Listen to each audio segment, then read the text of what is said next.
Otra estructura importante a nivel del pie es el arco longitudinal medial o también llamado arco interno del pie. Este arco es la principal estructura amortiguadora del peso del pie en carga y está conformado por distintos huesos: el hueso calcáneo, el astrágalo, el escafoides o navicular, las cuñas y los tres metatarsianos mediales.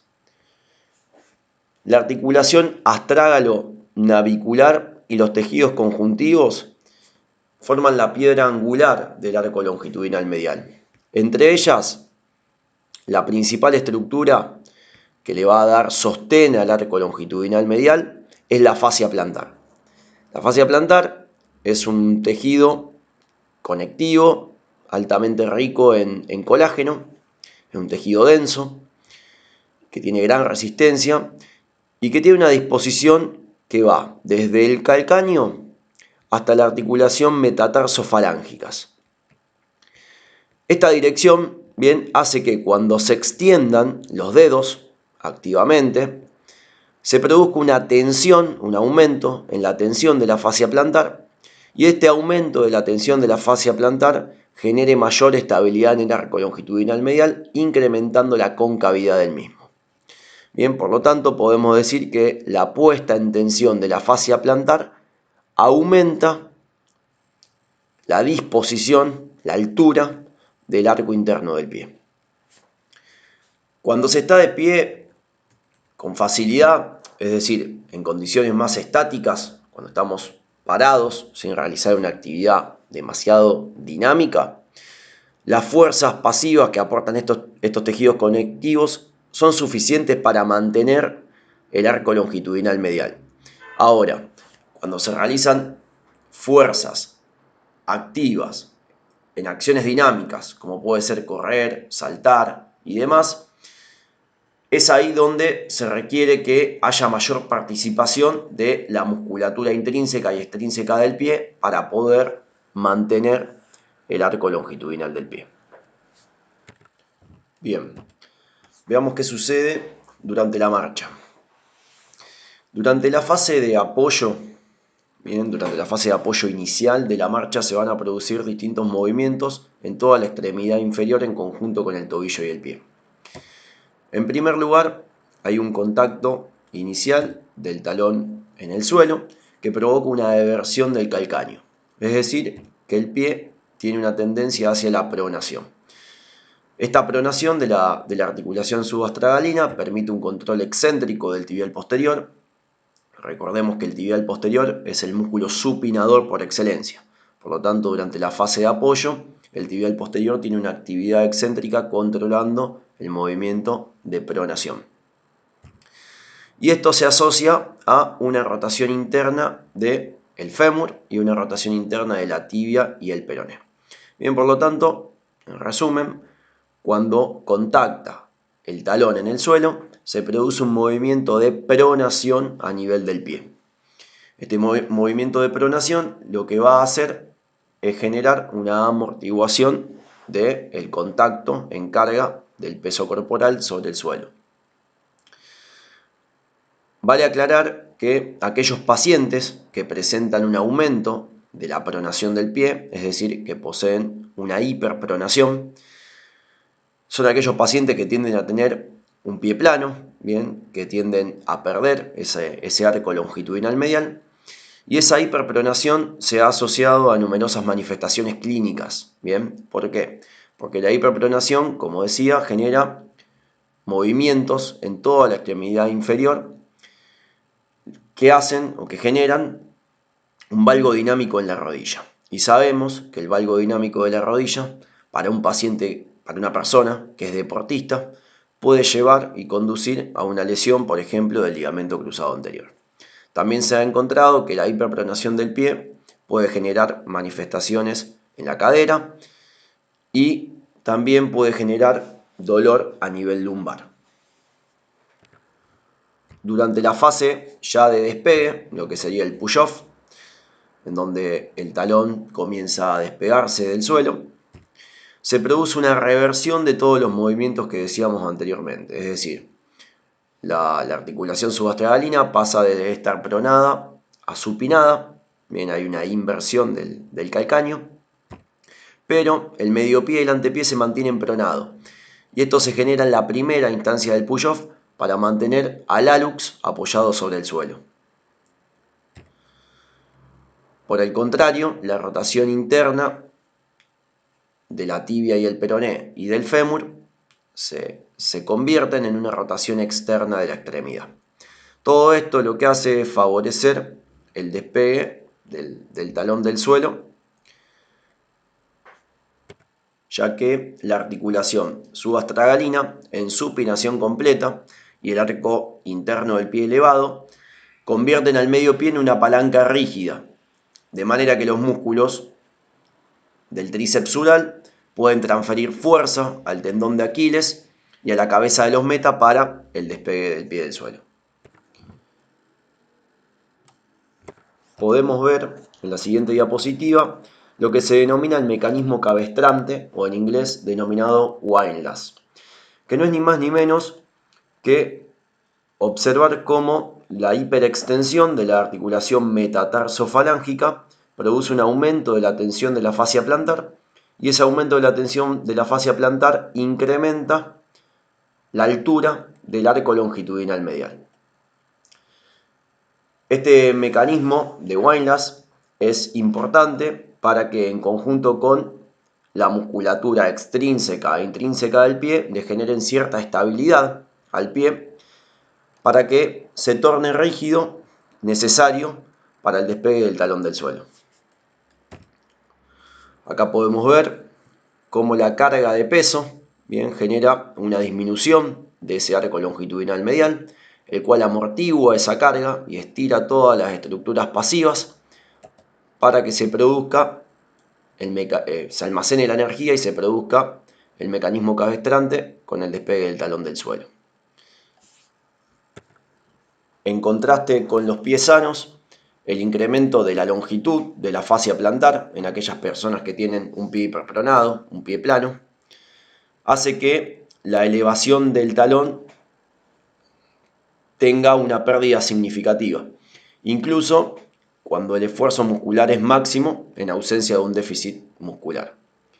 Es decir, que aquellos pacientes que tienen pie plano tienen una fascia plantar flexible y esto altera la altura del despegue del talón del suelo. Bueno, para hablar un poco de lo que es la anatomía del tendón de Aquiles, podemos describir que el tendón de Aquiles mide aproximadamente 15 centímetros de largo, es el tendón más grueso y resistente del cuerpo humano. El tendón de Aquiles está formado por la continuidad aponeurótica del tríceps sural y es un tendón que está formado principalmente por tejido colágeno tipo 1 resistente a la tensión. La disposición del tejido colágeno es espiriforme. Esta disposición lo que hace es permitir justamente que el tendón pueda alargarse y le permite almacenar y liberar energía durante la locomoción, durante el movimiento. Fíjense que el tendón de Aquiles se inserta a nivel del calcáneo, pero se continúa con la fascia plantar. Esto se denomina sistema funcional dinámico aquiliano calcáneo plantar, que es una continuidad de tejido colágeno, bien, entre el tendón de Aquiles y la fascia plantar. Bien. Las relaciones anatómicas que tiene el tendón de Aquiles son varias. Bien, si hacemos un corte transversal y miramos desde una vista superior, el tendón, podemos ver que a nivel anterior al tendón de Aquiles hay un tejido adiposo que se denomina grasa de Kager, y ese tejido adiposo es homólogo a lo que es la grasa de Hoffa en la rodilla. Es un tejido altamente nociceptivo, es un tejido que muchas veces se inflama, se hipertrofia y hasta a veces puede adherirse al tendón de Aquiles. Por lo tanto, constituye una fuente de dolor en las tendinopatías aquilianas, o puede llegar a constituir una fuente de dolor en las tendinopatías aquilianas. Además, si miramos en una vista lateral, el tendón de Aquiles también tiene relación con las bursas. Bien, hay dos bursas principalmente a nivel del tendón de Aquiles, que son la bursa retrocalcánea y la bursa retroaquiliana. La bursa retrocalcánea, que es esta que tenemos acá, se encuentra, como dice la palabra, por detrás del hueso calcáneo, por delante del tendón de Aquiles, y también es una estructura que muchas veces se inflama y puede ser un diagnóstico diferencial de lo que son las tendinopatías aquilianas. Generalmente la inflamación de las bursas retrocalcáneas se deben a alguna alteración en la morfología del calcáneo, que durante los movimientos repetitivos del tobillo terminan inflamando la bursa y generando una bursitis retrocalcánea. La bursa retroaquiliana es más superficial, se encuentra ubicada por detrás del tendón de Aquiles, por delante de la región de la piel, de la epidermis. Y esta bursa también muchas veces puede inflamarse. Hay que diferenciarla de las tendinopatías aquilianas y de la bursitis retrocalcánea. Y generalmente la inflamación de esta bursa puede deberse a elementos externos, como por ejemplo el roce del calzado con la bursa o al uso de un calzado demasiado apretado. Fijémonos que el tendón de Aquiles también tiene cierta relación con otros músculos, como son el flexor de los dedos y el tibial posterior, los cuales pasan por la cara interna del pie, de la región del pie. Bien, la vascularidad del tendón de Aquiles está dada por la arteria peronea y por la arteria tibial. Anteriormente se pensaba que tanto la arteria tibial como la arteria peronea suministraban de forma uniforme el 50% de la irrigación de cada mitad del tendón. Es decir, que la mitad externa le irrigaba la arteria peronea y que la mitad interna le irrigaba la arteria tibial posterior. Estudios demostraron que esa irrigación no era tan así y que lo que pasaba era que la mayor parte de la irrigación del tendón de Aquiles la propiciaba la arteria tibial posterior.